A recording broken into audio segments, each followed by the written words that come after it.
Alright, what's going on, guys? T Torres back here for another video. So today we are going to be doing just a little small review video.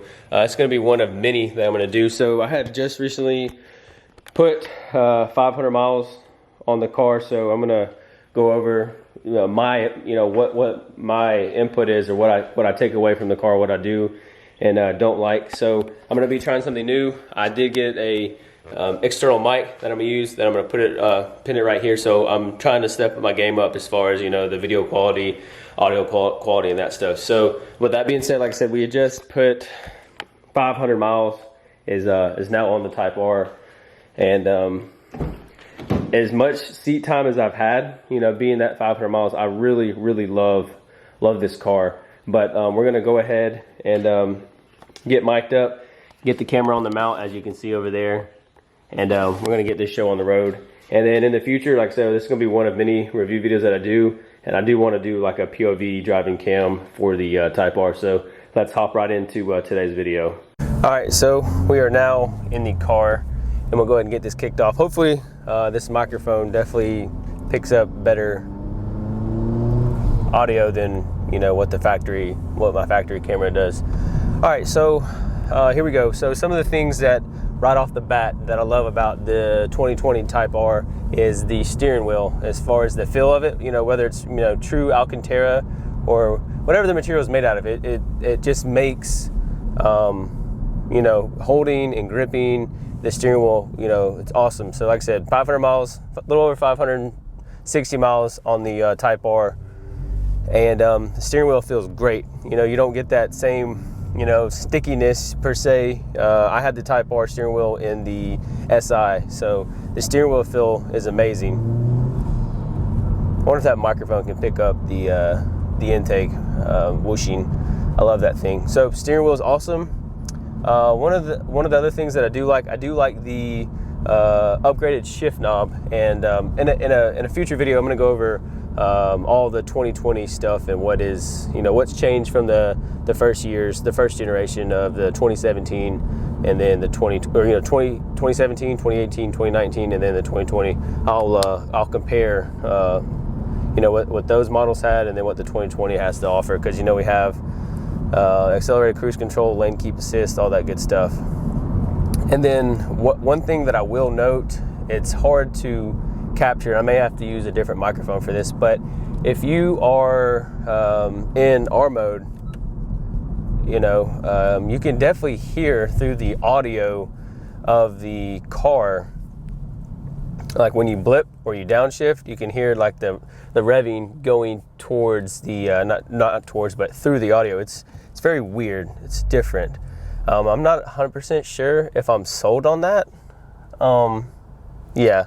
One of the things that I have noticed is, and I've read this about previous stuff, is the rocks. I guess they get behind or in the dust plate.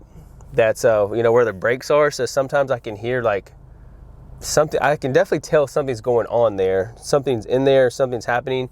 If I'm reversing and I have to cut the wheel all the way to the left or all the way to the right, I can hear like there's something physically in the way. So that's one thing that I've read on forums. Same thing for everybody. So that, I don't know what that issue is, but yeah, I don't like it. And I'm not going to take the R up to the dealership and try to replicate the sound so they can try to fix it. So one other thing that I do not like is, see if we can get some intake noises. One other thing that I do not like is the 20s. I do not know why they decided to put 20s on a track car. Makes no sense. the lip, the sidewall, everything is already very thin on these 20s, and I'm on the Facebook groups, the Type R page, and a lot of people are having bent rims, and thankfully I haven't had that issue yet. Here in Florida, our roads are pretty much paved good for the most part. Thank you, lottery. So in the future, yes, we'll be getting 18s for sure. And of course, the way that when you shift, or not shift, yeah, whenever you change from R mode into sport mode, So that's sport mode, and then into comfort mode. Instantly right off the bat, on each mode, you can feel the suspension dampen. You can feel the steering wheel either tighten up or loosen based off of, you know, which driving mode you're in. And I think that is a awesome feature. I do wish, and I don't know if it's possible, that every startup the car could start in R mode. I don't know if that's possible. If it is possible, somebody comment down below and let me know about that. One of the things that took me a while to get used to is the rev match. That is a freaking, I've never in my life I didn't know a car could do that just based off the factory, you know, what the computer tells it to do. So that's awesome, being able to downshift rev match. Yeah, that is a very cool feature, and it's something that you can turn off in the head unit. If you don't like it, you can turn it off, but I personally like that feature.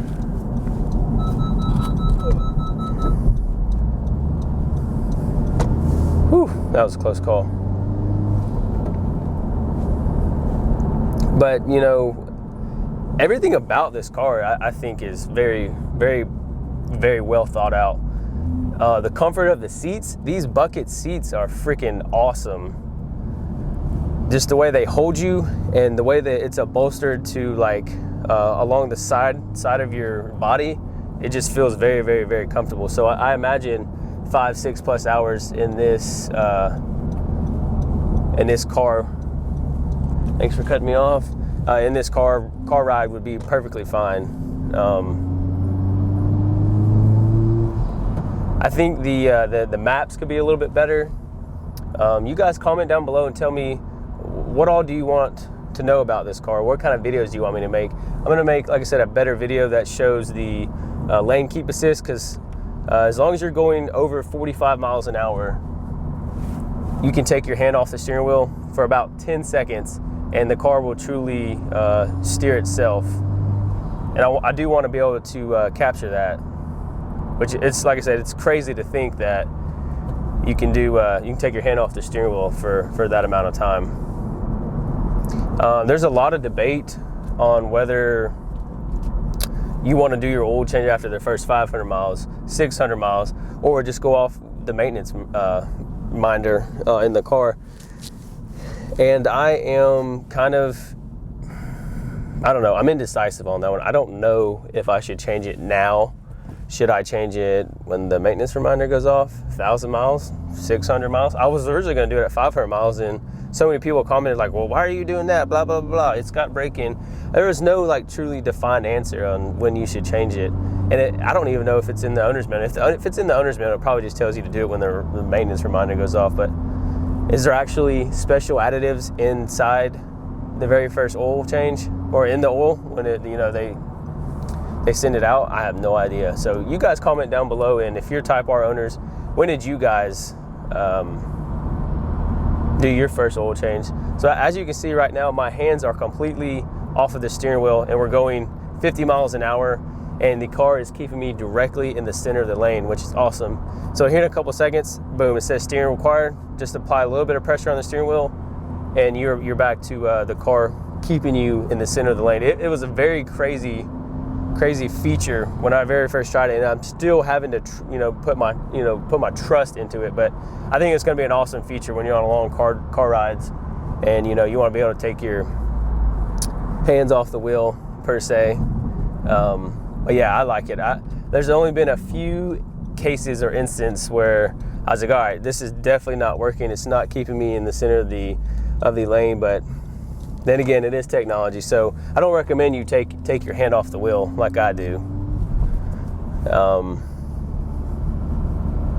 The shifting is great. A lot of people have commented and asked me, was your SI faster than the Type R? And yes, the SI was faster, but we've only got one mod on here, and that's an intake. That's it. So yeah, of course, but the end goal and the end power is going to be totally different than what the SI was. This is two totally different platforms, you know what I mean? This is a track car. This is, with the upgraded brakes, 2.0 turbo, blah, blah, blah, blah, blah. But yes, the SI, when I sold it, is faster than the Type R. Yeah, I miss driving it all the time. Don't get me wrong, I miss that car. It was fun. Great project car. Great way to learn on the 1.5T platform. But there's a lot of capabilities with the Type R.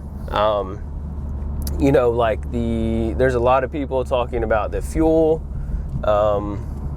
so much horsepower you can achieve, but before you do that, you're going to max out the stock fuel pump, etc., stuff like that. So people are coming out with, different fuel pumps, injectors, all that good stuff. And as far as tuning goes, I don't know who I'm going to go with for tuning. So comment down below if you guys have a Type R and you have somebody that you prefer to do your tuning. I know there's a lot of different tuners out there. D-Rob, who tuned he tuned my SI when I was at PRL. I know he's pretty notable for the Type R Platinum 2. So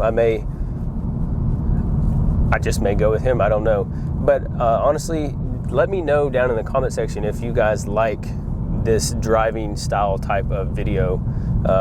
And then please let me know if the audio sounds better with this, extended microphone that I have, external microphone. I'm hoping the quality of the audio is, kicks up and gets better. And I'm trying to think, I know a lot of people use a POV camera, GoPro, and they attach it to their hat. I've got to figure out if that's what I want to do. I'm just worried about the stabilization of that. Is it going to be shaky? Is it going to be smooth? Is it just going to look like a mess? Blah, blah, blah. So I'm definitely going to look into that, because I do want to do some POV videos for you so you guys can almost look at exactly what I'm doing. And I want to be able to show you that view. But I don't really have any other negatives. I could pick at some things, like maybe the stereo could be a little bit better. Stuff like that. The car actually gets great gas mileage. Let's go into here and see what I'm getting currently for gas speed bump. All right, I'm getting 27.9, so that's still right in the range of what it's advertised that it's going to do.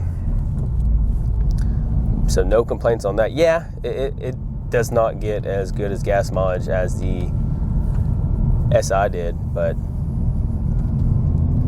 please let me know in the comment section if you guys like this type of video.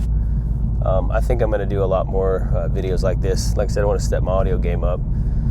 And of course, comment down below on what mods you guys would like to see for me to put on the Type R. There's a lot of stuff coming. I've got some stuff in the works with a couple different people. Don't want to say too much. But yeah, there's a product coming soon to the channel that I'm going to be installing, and one of you lucky people are going to get one for your FK8. So, because I do want to give back and show my support for the channel that you guys do for me. So, and we just recently hit 15,000 subscribers, and by the time this is live, we're probably going to have like 15.1 or 15.2. So the channel is definitely going up, and I do appreciate that. I do appreciate each and every single one of you. But with that being said, I'm going to close out today's video. Like I said, comment down below, let me know what you think about this style of video, the audio, what mods you want to see, and then what all do you all want me to film about this car? What videos would interest you? What would you like to see? With that being said, thank you guys so much for stopping in to the channel today to watch this video. Like I said, thank you so much for your support. We just hit 15,000 subscribers a week or two ago, and I really do appreciate that. So I'm going to be doing a giveaway here soon, so make sure you smash that like button on today's video, hit that subscribe button, turn on your post notifications, and I will catch y'all in the next video. Peace.